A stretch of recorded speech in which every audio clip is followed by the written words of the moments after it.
Bagaimana engkau dititipkan, seperti itu juga engkau akan dibalas.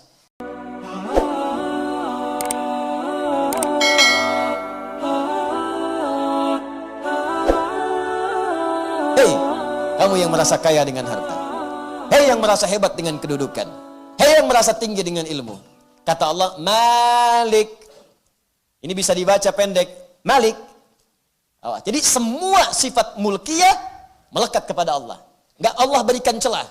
Mau yang sifatnya Malik, mau yang Malik, dua-duanya milik Allah Subhanahu wa taala. Karena itu lafaz ini bisa dibaca dengan dua cara.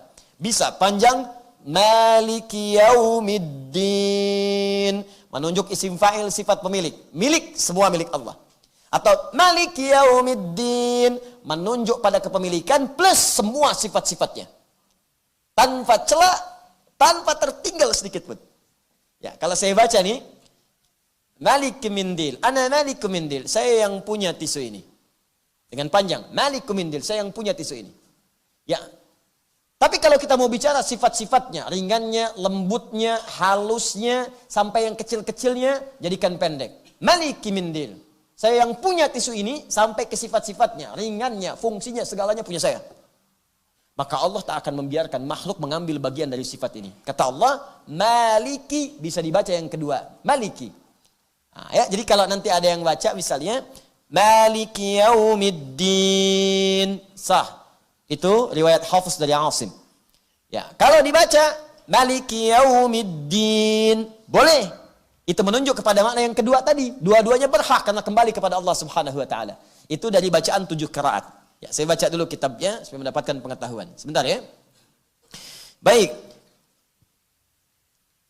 Fahuwa subhanahu malikul amri kullihi fi yaumil qiyamah. Wa qara'a Asim wal Kisai maliki yaumiddin. Asim dan Kisai, ya Imam Asim dan Imam Al-Kisai membaca panjang maliki yaumiddin. Ya wa qara'a al-baqun bi maliki yaumiddin. Sedangkan imam-imam yang lain membaca pendek. Maliki Yaumiddin. Nafi' punya 2 murid, Qalun dengan Waras bacaan pendek. Maliki Yaumiddin. Hamzah punya 2 murid, Khalad dengan Khalaf. Ya, selain yang 2 tadi. Maliki Yaumiddin. Yang 2 Asim dengan Al-Kisai bacaan panjang. Maliki Yaumiddin. Kenapa bisa dibaca 2 ini? Untuk menunjuk kepada 2 makna tadi secara menyeluruh. Sehingga tidak ada hamba satupun yang mengklaim tentang 2 hal tadi. Secara singkat, baik Malik ataupun Malik itu menunjuk kepada kepemilikan mutlak. Ya. Saya lambatkan sedikit. Baik Malik ini atau Malik begini, pendek. Dua-duanya menunjuk kepada kepemilikan mutlak. Baik bendanya sampai ke sifat-sifatnya, keseluruhannya. Karena itu di mushaf, tulisan ini, di Al-Fatihah, tulisannya pasti begini. Seperti ini. Pasti begini. Karena dengan begini, bisa dibaca 2 cara. Kalau dibaca panjang, tinggal tambah fathah tegak di sini. Mattabi. Kalau dibaca pendek, tinggal kasih harakat fathah begini. Sudah. Ya, karena itu di mushaf tulisannya pasti begini, tidak akan ditulis begini. Jelas ya? Ini untuk mengakomodir 2 bacaan tadi. Nah, 2 bacaan ini punya makna yang sama, kepemilikan mutlak. Yang ini kepada objeknya, yang ini pada semua sifat-sifatnya. Jadi bukan cuma objeknya, sifatnya pun punya Allah. Nah, kenapa ayat ini kemudian dihadirkan salah satu hikmahnya? Apa hikmahnya? Untuk bisa menurunkan, menyadarkan dan menggugurkan klaim orang-orang yang merasakan bahwa nikmat itu adalah miliknya dalam kehidupan dunia. Maaf sekali. Banyak orang-orang kaya yang merasa kaya dan merasa harta itu miliknya. Sehingga ketika Allah mintakan untuk zakat, dia berkata, kenapa saya mesti zakat? Saya yang capek-capek kerja, dia yang dapat. Dia merasa harta itu punya dia. Ya, maka kata Allah disadarkan, Maliki Yaumiddin, Malik. Hei, saya yang punya harta itu. Awas, saya belum sampai ke Yaumiddin. Saya baru bahas kalimat Malik dulu. Nanti saya teruskan dengan kalimat Yaumiddinnya. Saya yang punya harta itu, bukan kamu. Kamu cuma saya titipkan saja.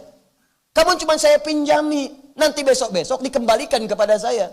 Kalau rawatan kamu bagus, saya bayar, saya tuntaskan, saya berikan balasan dari apa yang telah kamu kerjakan itu.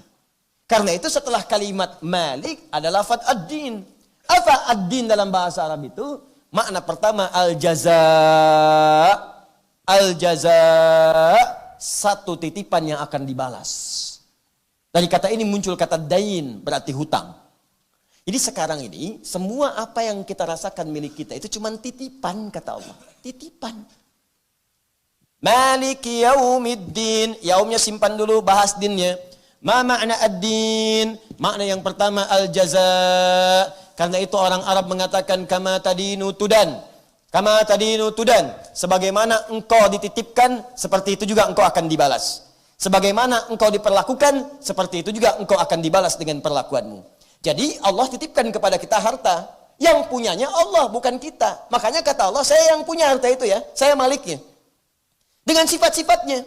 Mau besarnya, kecilnya, apakah lunakkah dia seperti uang kertas, atau keraskah dia seperti benda emas. Saya yang punya, baik hartanya, termasuk semua sifatnya. Kamu itu, cuman saya titipin aja. Ada yang merasa sekarang punya mobil ya, maaf ya, itu cuma titipan. Anda yang merasa punya rumah luas sampai sekarang, maaf, itu cuma titipan. Anda yang mengklaim sampai bikin kartu nama, pemilik 37 perusahaan. Maaf, cuma titipan. Titipan. Yang punya siapa? Kata Allah, saya maliknya. Saya yang punyanya. Saya titipkan padamu supaya kamu kelola jadi amal soleh. Nanti saya balas saat pulang kepada Allah ke akhirat kelak. Makanya, maaf ya, makanya sifat pemilik dengan sifat yang dipinjami itu beda. Peminjam dengan pemilik lain. Kalau pemilik itu akan terus membawa yang dimiliki sampai kapanpun tiada batas.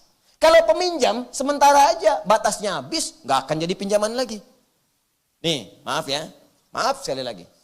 Kita habis di dunia, pindah kan? Pindah kemana? Nah, ke alam kubur ya. Sebelum ke akhirat kan ke kuburan dulu. Ya. Pindah ke alam kubur. Kita jangan bicara akhirat dulu deh. Kuburan dulu deh. Ya, meninggal dunia. Dunia, baru pindah kemana? Ke alam kubur. Sekarang kita akan dapat titipan nih. Karena titipan, maka semua harta yang kita dapatkan di dunia karena titipan, ketika kita pindah ke alam kubur, maka tidak akan ikut. Karena alamnya beda. Yang punya alam sudah ngatur. Bekal kuburan dengan bekal dunia beda. Bekal kuburan dengan akhirat ada mirip-miripnya.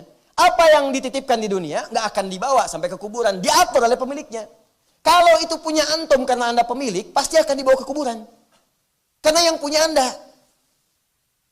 Tapi ada nggak orang wafat dibawa semua kemudian hartanya? Nggak ada.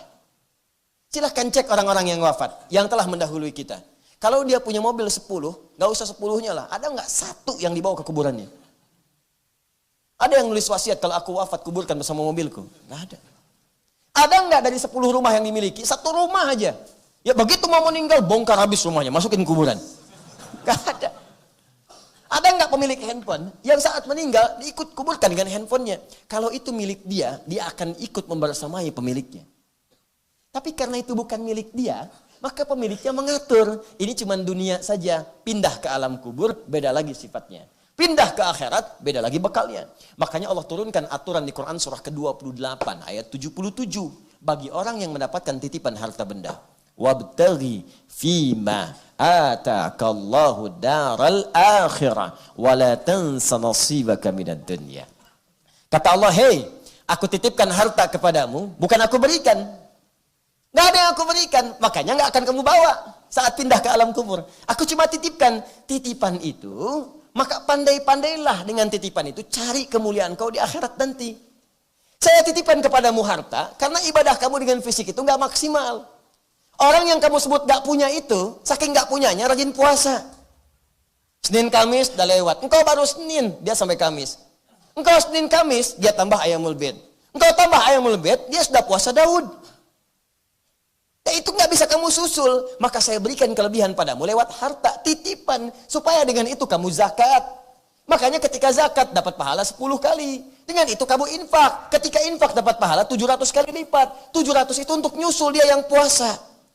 Untuk nyusul yang dia tiap malam bangun malam. Untuk nyusul dia yang setiap hurufnya itu berapa? 10 pahalanya. Karena dia hafal Quran. Yang kamu sebut gak punya uang itu hafal Quran. Setiap hurufnya 10. Bismillahirrahmanirrahim sudah 19 huruf. Ente baca Quran sehari aja gak punya waktu. Pengen masuk surga. Saking sayangnya saya kepadamu, kata Allah, saya titipkan harta supaya nyusul. Makanya dengan infak 700 kali lipat. Dengan zakat 10 kali lipat. Dengan sedekah tambah lagi. Berlipatnya itu untuk nyusul amalan orang lain yang belum dijangkau. Jangan lupakan dunia. Jangan lupakan, silahkan. Rumah yang bagus boleh, di situ bikin pengajian. Kendaraan bagus boleh untuk mengantar ke tempat pengajian, mengantar mencari nafkah, cari yang halal. Tunjukkan pada orang, nih, saya pun seperti kamu punya Ferrari, bisa halal juga. Jadi kalau saya bisa kerjakan dengan yang halal, kenapa engkau cari dengan korupsi? Itu poinnya. Jadi jangan pernah Anda merasa dalam hidup ini punya sesuatu, cuman titipan. Di mana-mana orang titipan itu nggak ada yang sombong. Tuh tukang parkir ketitipan.